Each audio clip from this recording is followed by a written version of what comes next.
Well, I have a question for you, Randy, because it's the holiday season and it is time to buy gifts and do all kinds of spendings and people having all kinds of sales. What can you tell us and suggest that people do to help break the cycle of overspending during this time?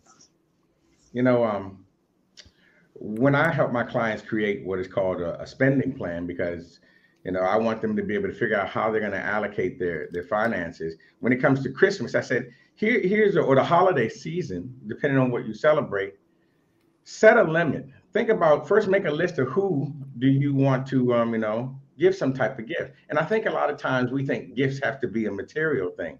One of the suggestions that I gave my client, I said, hey, they have a lot of adult relatives. I said, how about movie tickets and a bottle of wine or something like that? It's something that they can do. It's the thought that counts. We put so much material stuff on it. And if you're going to set a limit on what you're going to spend during that holiday, see how you're going to allocate it. A good tip is take that money out of your bank account and put it on one of those Visa gift cards. That way, the money that's on that card is what you spend for that holiday. And then you don't have to worry about that you're going to dip over it or go a little bit further because it's separated from your everyday finances, especially from the money that you say you're busy with. Yeah. Well, see, look, I think the issue for me is, see, a Christian would know that it's Jesus' birthday. Okay, it is Jesus' birthday. It is the day that Jesus was born. So why are you running out buying everybody else gifts when you need to be on your knees thanking Jesus and giving him all the praise? I had to slip that one in. Okay? Well, Jesus wants me to have a Lamborghini. So that's what Jesus wants you to have. Yeah. I just gotta say, it is Jesus' birthday, and I'm gonna stop right there. Okay. I'm not really a huge gift giver. I prefer to provide someone with either like some sort of experiential gift, like maybe lunch or dinner, or bake someone a cake. Like, I know sometimes I get gifts and thank you people, but sometimes people will give me something like some $20 shirt that was on sale at Zara that doesn't fit me. They could have saved that $20 and, to Randy's point, give me a gift card to the movies or bake me a cake or send me some donuts or something. I don't know. But anyway, I digress. So Randy, a lot of people give up on their goals and they say they'll start in the new year. Do you have any tips or recommendations that could help a person break the cycle of having a strong start and a weak finish? Sort of like I said before, put it into bite size. But here's what I think people do. They don't do any type of, like you set a goal and you work it all throughout the year. And then you look back and see, did I make it or did I not make it? Have some checkpoints. If you're going to do or change your financial life, don't say I'm going to look at the end of the year and see how I did this year. First, start off with, just a weekly goal. I'm going to pay attention to how much I eat out. I'm going to pay attention to, I'm going to set this limit just for myself. And I think a lot of times when people set up financial plans, they think it's about just waiting for tomorrow and not being able to live today. A good plan should allow you to be able to spend money today as well as tomorrow. So I think if you were to set it down, but have checkpoints where you're able to say, okay, well, I'm a little bit off course, and you can make a correction there versus waiting until the end of the year or the end of the month or whatever long period, and then saying, well, I'll just do better next year. I think that's the best way to break the cycle.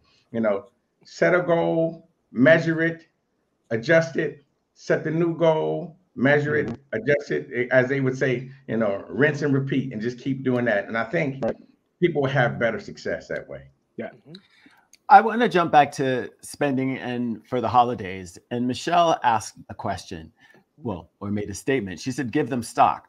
Are there gifts that you can give someone over the holiday season that will actually advance their financial position and help family wealth? That's a good point. Some people do give stocks.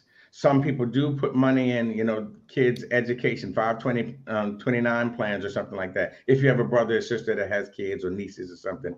I think the biggest thing when you give those type of gifts, though, whether it be opening up some small brokerage account, is having the conversation about why we are doing this. And it's not just to say that, hey, you want to do things to make your money work for you, or you want to create generational wealth, but why? What are we going to do with the money? Are we going to consume with the money, or are we going to create with the money?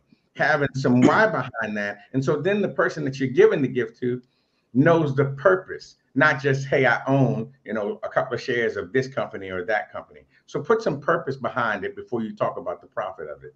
Right. And if a person wanted to take control of their finances, what would you recommend they do over the next 30 days? Sit down, we're online now.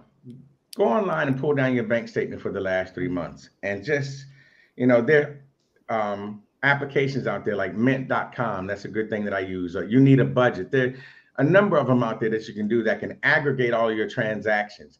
Here's a good thing. What you want to be able to do is just take a look at what you're spending, what you bring in first, and then what your normal spending habits are, and try to put them in categories. Don't try to make this too big. See if you can put them in and group them in like 8 to 10 categories, and then say, hey, I'm going to set a limit. If I bring home $10,000 and, my bills are X, I plan to spend Y on myself personally, and see if you can live within those limits. Here's a great thing, the envelope system, where if you were to break up your money, these applications are sort of like the electronic version of the envelope system, breaking it into bite-sized or categories that you can monitor and maintain, and then just start there and just say, hey, this is what I'm going to do over the next 30 days. Don't wait until the beginning of the year, and just get started now with it. Mm-hmm. I gotta share something with you. I promise you, I am not bragging. So don't even say that. But you were just talking about stocks, and I just started investing in stocks this year and learning what it's like. And I have what I call a financial advisor.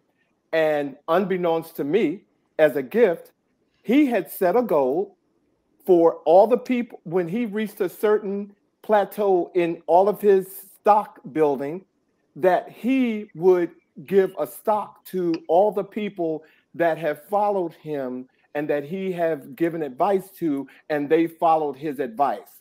And I was one of those people. So I got he gifted me stock. And so I thought that was the most wonderful thing. Now, I'm not going to say he doesn't have to give me anything for Christmas. I'm just saying that since that was his goal, that's what he did. I'm just saying that is real, and it's very important. So we were just talking about that, and I never would have brought that up unless we were having this conversation. But that is it really, I saw the value in that. And so that is a way to give a gift. Not yet. Gift me an equity. Gift me an equity.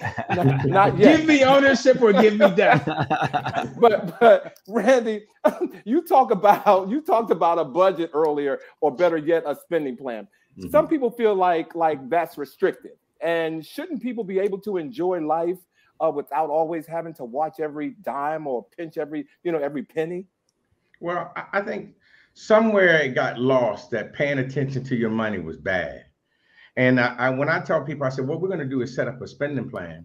A spending plan isn't supposed to make you think from a scarcity mentality, but from an abundance perspective. Being able to see where your money is, have control of how you allocate it versus being a slave to what you've done with it or how it disappeared. Lots of time when we start talking about cash management or a spending plan, a lot of people don't know where their money is. I'll ask them, I say, how much are your bills? Now, this is something I used to say, how much are your bills on a monthly basis? And everybody would tell me it's a $3,000 or $5,000. So I had to change the question.